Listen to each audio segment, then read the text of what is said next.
बातमी आहे सरपंच संतोष देशमुख हत्या प्रकरणासंदर्भातली।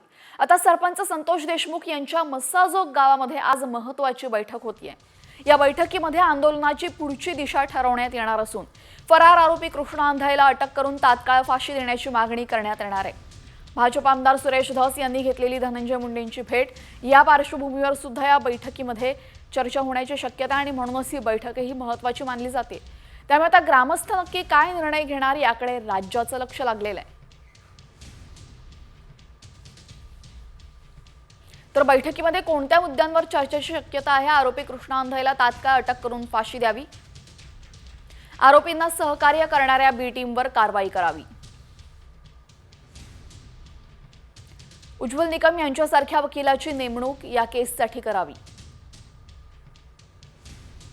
आरोपींना मदत करणाऱ्यांवर पोलिसांनी कारवाई करावी, आंदोलनाची पुढील दिशा ठरणार।